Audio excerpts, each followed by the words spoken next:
আজ এত তাড়াতাড়ি ফিরছো ভগবান দাস? আজ তাড়াতাড়ি ছুটি দিয়ে দিয়েছে। বোনাসটা আবার দেরি করে হয়েছে তো, তাই 1 ঘন্টা আগে ছুটি। কেনাকাটা করতে হবে। আমাকে দেখে পালাচ্ছ কেন? পালাইনি প্রভু, প্রভু আমি আর পরীক্ষা দিতে পারছি না। আমি ভালো স্টুডেন্ট নই প্রভু। আপনাকে আমি বলছি দায়িত্ব নিই। আমি যে সাবজেক্ট দেবেন আমি সব সাবজেক্টে ফেল করব। আমি গ্যারান্টির সঙ্গে বলছি, নিজের মুখে বলছি। যখন পরীক্ষা দিইনি তখন আমি হাফ বোনাস পেয়েছি। আমি পরীক্ষা দিচ্ছি, কিছুই পাচ্ছি না। ছেলেমেয়েদের মুখের দিকে তাকাতে পারছি না। তখন আপনি এসে বললেন আপনি আমার বন্ধু। আমিও গ্যাস খেয়ে গেলাম, কারণ সত্যি সত্যি আপনি আমার বন্ধু। তারপর একসঙ্গে চাটা খাওয়া হলো। এখন বুঝতে পেরেছি প্রভু, বন্ধুত্ব হয় সমানে সমানে। হিমালয়ের গেরস্থর সঙ্গে কোনোদিন লোকালয়ের গেরস্থ বন্ধুত্ব হতে পারে না। আপনার বন্ধু এই ব্রহ্মা নারায়ণ এনারাই ঠিক আছেন। আমার মতো ছাপোষা ভগবান দাস আপনার কোনোদিন বন্ধু হতে পারে না। অনেকটা কিরকম জানেন, ওই প্যাকাটি দিয়ে দ্বিতীয় হুগলি সেতু বানানোর মতো। কিন্তু তুমি তো আমার কাছ থেকে রেহাই পাবে না ভগবান দাস।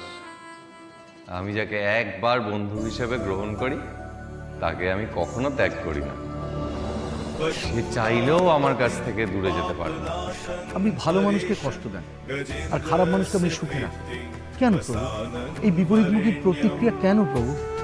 এর জন্য তো আমি কিংকর্তব্য বিমূঢ় হয়ে যাচ্ছি। কি হচ্ছে?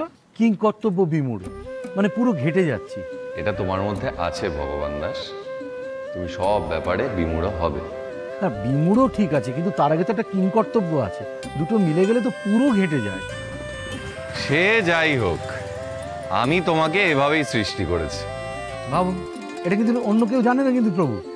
তাহলে বোনাস আমার কাটা যাওয়া উচিত না, বোনাস আপনার কাটা যাওয়া উচিত। কিন্তু আপনার তো বোনাস নেই, কোনো অসুবিধা নেই। সর্ব কোম্পানির মালিক আপনি। তাই ভালো মানুষরা সুখ কি জিনিস, কোথায় থাকে, দেখতে কেমন, কিছুই জানে না। অনেকটা ছোটবেলায় ইয়েতির গল্পের মতো। বরফের উপরে তার পায়ের ছাপ দেখা যায়, কিন্তু তাকে দেখা যায় না। এবার তার দেখা পাবে ভগবান দাস। আমি ভালো মানুষদের সুখে থাকার ট্রেনিং দিচ্ছি। আর খারাপ মানুষদের ওয়ার্নিং। আমার উপর বিশ্বাস রাখো ভগবান দাস। মহাদেব যার সহায় তার কখনো হয় না পরাজয়। তুমি বোনাস পাবে, সবার চেয়ে বেশি পাবে। আর তোমার ছেলে মেয়েদেরও নতুন বস্ত্র পাবে, কারণ দেবী দুর্গার পায়ের ছাপ পড়েছে তোমার পায়ের ছাপ পড়েছে তোমার। শ্রীমান ভগবান দাস প্রতি সোম থেকে শনি রাত 8টায় জি বাংলা শোনারে।